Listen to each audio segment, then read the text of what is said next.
Shalom,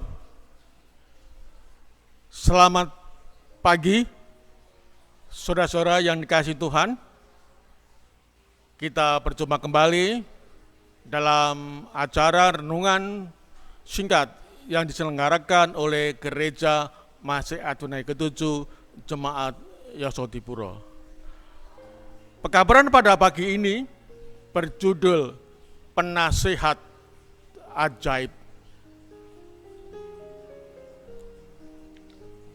Jemaat yang dikasihi Tuhan, untuk itu marilah kita lebih dahulu berdoa. Kami mohon ya Tuhan akan kuasa Roh Kudus-Mu boleh hadir dalam hati kami masing-masing. Demikian juga hamba-Mu yang akan ambil bagian dalam pelayanan ini. Urapan Roh Kudus-Mu boleh menjadi bagian kami. Demikian juga saudara kami yang lain yang mendengarkan pekabaran pada pagi ini. Dalam nama Yesus kami berdoa dan mengucap syukur. Amin. Jemaat yang dikasihi Tuhan, Yesaya pasal yang ke-9, kitab Yesaya pasal ke-9, ayat yang kelima dikatakan demikian. Yesaya pasal yang ke-9 ayatnya yang kelima. Firman Tuhan nulis demikian. Sebab seorang anak telah lahir untuk kita. Seorang putra telah diberikan untuk kita.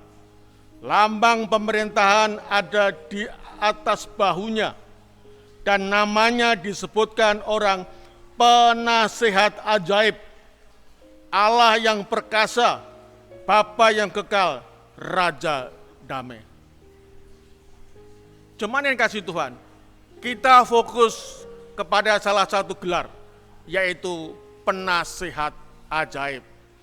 Siapa yang mendapatkan gelar dari Yesaya pasal 9 ayat yang kelima ini, yaitu Tuhan kita Yesus Kristus.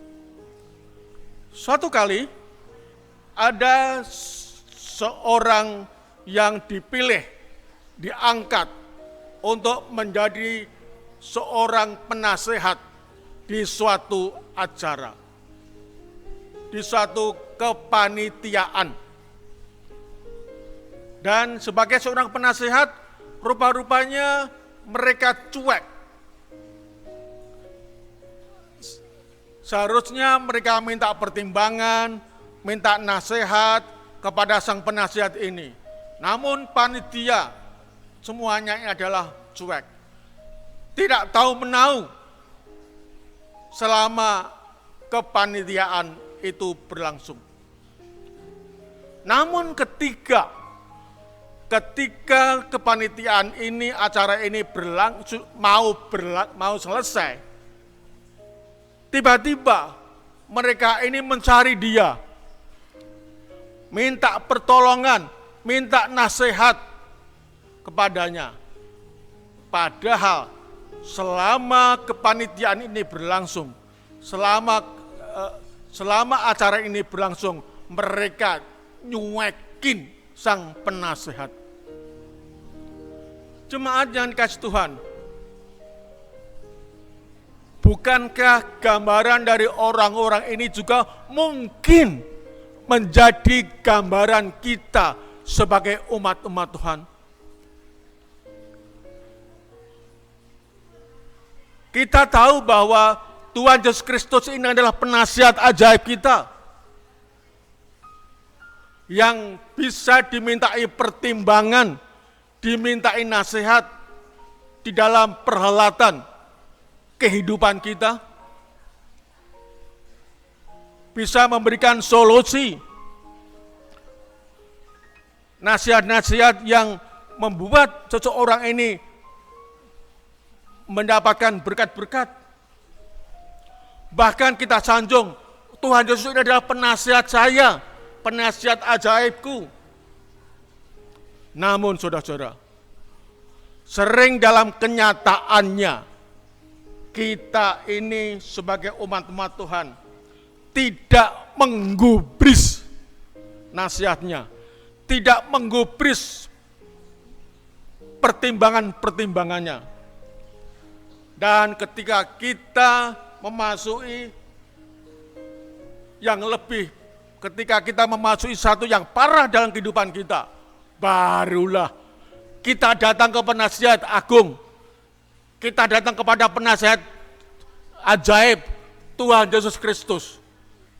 Jadi seolah-olah bahwa penasihat kita yang kita sanjung ini menjadi ban serep, menjadi tukang cuci piring yang pada waktu perhelatan ini dia ini masih bekerja di dalam kepanitiaan tersebut. Jemaat yang dikasihi Tuhan, marilah kita sebagai umat Tuhan, janganlah kita nyuekin akan penasihat agung kita, penasihat ajaib kita.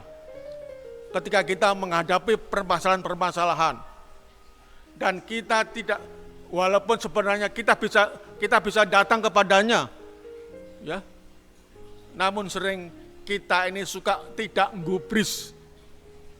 Tahu maksud saya gubris ini dalam kehidupan kita? Baru nanti ketika kita ini kecengklok, sulit untuk mendapatkan solusi dalam kehidupan kita, kita ini lari kepada Sang Penasihat Ajaib, Sang Penasihat Agung, yaitu Tuhan Yesus Kristus.